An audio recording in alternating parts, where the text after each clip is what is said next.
Welcome back to Smut N Study podcast. I'm Natalie. I'm Amanda. And if you have been following along, we are talking about the Boys of Toman series.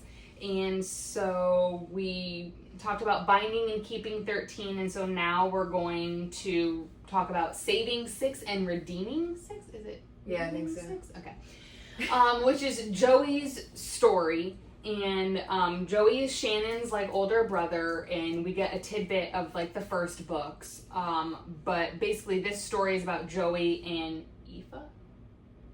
I'm still gonna call her, it's Aoife, I think, but I'm calling her Alfie. I call her Alfie too in my brain, but I think it's pronounced Aoife. So either way, you get the gist. Aoife also basically, which we didn't really talk about in the other video. Aoife is Shannon's best friend. Right? They're best friends. No, Claire and her are best friends. That's right. Don't scratch that. Don't listen to that. Wait, where does Aoife come from though? She was just in Joey's grade. Is that what it is? Yeah. I don't know why I'm getting confused by that. Just Aoife appear? Yeah, pretty much. Okay. So Joey is a character, and you read the first book and you hear about Joey, and Joey's this big strong brother. He has addiction issues though, and what we failed to mention in the beginning of the other episode was that it's Darren's the oldest brother, there's Joey, there's Shannon, and then there's two Tag, Ollie, and Sean. Yeah, so there's 5 brothers all together, and that just Shannon. Am I mathing right? 5 brothers? Yes. Yeah. Excuse us. I went to brunch before this and had a drink. Anyway, so you just have to read these books, okay? Yeah. So pretty much saving 6. Like I said, we know a little bit about Joey, but we don't know his full story. Yeah. And after you read Keeping 13, you're kind of okay, I need to know what's going on with Joey, because there's such a different backstory, and these stories overlap each other. Yes. At this point. So we start with Joey. Yeah. He goes to school, and Darren's his brother, brings him to school. I think it was his first year of middle school or whatever it was. But he pretty much gives him a big hug in the beginning, and he's oh, I love you. And in the book, Joey's what the hell? Why is he saying this stuff? Darren disappears. So that's why he was so touched. But the reason why I'm telling you this is because later in the book, Joey feels he has to stay for his family, because Darren was supposed to be his protector in the book, and he just up and left him. So Joey is in a spot where he's I can't leave the rest of my brothers and sisters. Darren left me because I have to protect them or whatever. Yeah. So that's jumping into the book, but I just figured to start off with that because then we know who these other characters are without having to stop and explain who everybody is. But yeah, pretty much right off the bat, he sees this really pretty blonde girl while his brother Darren's saying bye to him, and he's oh, who's that? And she's just Alfie. I'm calling her Alfie. That's fine. She's very bold, and she's oh, you like what you see?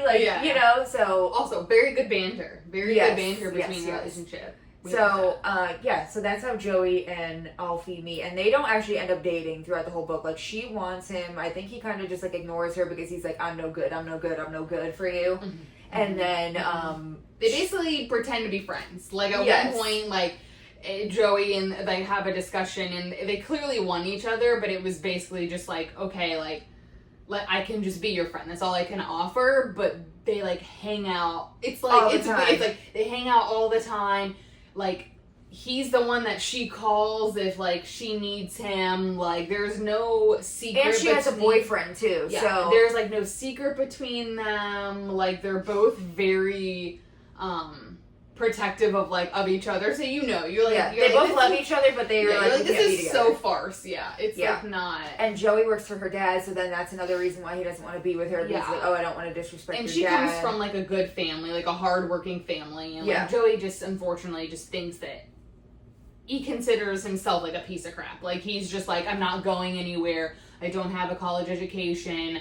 Home life is shitty. Why would I bring her into around it? Yeah. And he pretty much numbs himself with drugs because and that is the main chunk of their story, is that he's just doing drugs all the time, and she's fighting for his life. She is always there. She's always telling him, like, there's, like, a chunk of period of time where it's, like, he stops, and they're, like, I think... doing really good. Yeah, they're, like, doing really good, and then she finds, like, drugs, like, in his sweatpants, like, pocket or whatever, and it's, like, really fucking sad. And at some point in between these books, they actually do start, like, dating. Yes. And, like, being together, and I think that was, like, the caveat was that she was, like, you have to stop. Like, you can't, like, you know, you can't be in my house, like, you know, you can't be around my father and, like, be doing drugs and, you know, I love you. You don't have to do this. Like, the whole, like, shebang sort of thing. But unfortunately, Joey really has a hard time fighting his demons, like, in this book. Like, I feel like there's a lot of moments where you're like, he's gonna get it right this time, and then he, like, fucks up. But Alfie is, like, a bad bitch. Yeah, she is. Alfie has many moments where it's, like, she beats up, like, Johnny's ex-girlfriend because she was, like, bullying Shannon, and she goes in there and fucking, like, whoops ass while Joey's also whooping ass, and he's like, that's my girl. Like, it's super cute. Like, she's so sassy. Like, and she's, like, the hottest girl in school. Yeah, like, super curvy, long legs, like, beautiful. Freaking another time, Joey's, like, in basically, like, this trap house, like, on a mattress, like, coked out, drugged out, whatever, and she, like, walks through this house with a bunch of, like, creepy men without, like, any fear, and, like, gets her man. Like, she's just, like, a badass bitch. Yeah. I feel like.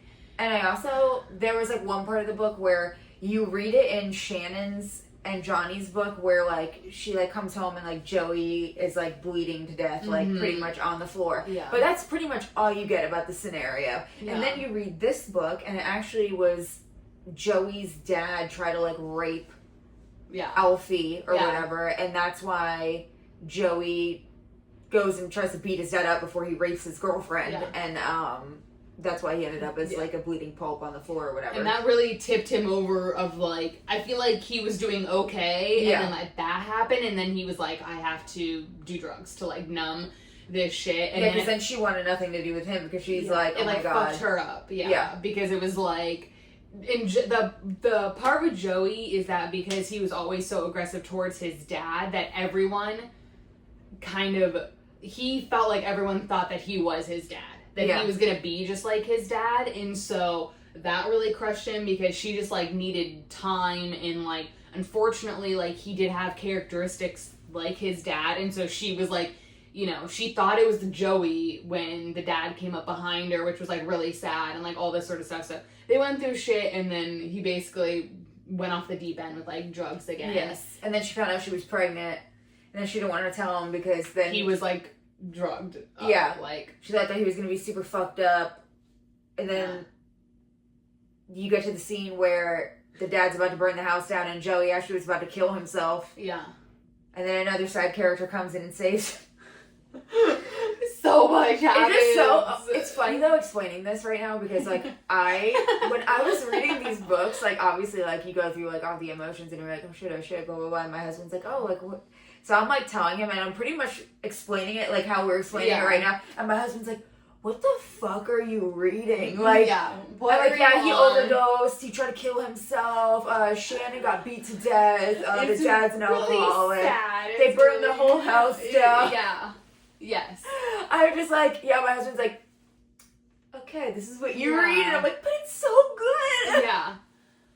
Yikes. It's so good. And that's basically, I could be wrong, but I'm pretty sure it just leaves off where Joey, like, Alfie does end up telling him that she's pregnant, and I think that was, like, the kicker where he goes to, like, an institution or a hospital, like, and he's, like, in there, like, trying to get treatment and stuff, but it's also just, like, a big bummer because she's, like, actively pregnant now, and he's gone the whole time, like, she's pregnant. And, like, they're, like, still kids, like, they're, like, 18, 19 years old, so she's, like, now it's, like, she had to tell her family. Now she's, like, the hoe in town that is, like, pregnant, and her, like, druggy boyfriend is, like, and you know what I mean? Yeah. And she, like, still fights for him, but it's, like, very hard because it takes you through his journey a little bit, like, inside, where it's, like, it took him a while to, like, break through. Like, I feel like he was just like, I can't, like, I'm always going to be, you know. The loser. Yeah, like, the loser, like, all this sort of stuff. So that's their story. But it ended really nicely. It ends really nicely. It really does. After all the trauma, it ends really nicely. the trauma, it ends really nicely. So if you haven't read it, you should read it. But I will say, I literally was reading that first book of Joey, and, like, I texted Natalie, and I'm like, bro, I felt like I just read for 5 hours, and I've read, like, 2 pages. Like, this book is like a brick. Yeah. It's so thick. Yeah. It's really good, though. There's a lot of stuff to unpack. Yeah. It's really thick. It's definitely, like, I felt as almost every book in the series went a little bit darker. Oh, like, yeah. It was, like, the couples, it was like, oh, Shane and Joey, you're like, oh, like, this is messed up, what's going on with Shane? And then you get to Joey's part, and you're like, oh my god. Like, you're like, yeah, no wonder. Like, anybody in his position would be, like, a drug addict. Oh, like, yeah. if I had that home life, like, no crap, that I would not be, like, sticking myself every other day with drugs. Like, absolutely. And then we'll talk about Gibbsy's book next, but then it's, like, Gibbsy's even more, and you're just like, oh my, can these children catch a break? Yeah, and, like, I love them all so much, and it's really sad. But, yeah. So you have to like the trauma if you don't like if trauma is sensitive to you, don't read these books. But thanks for listening. Yeah.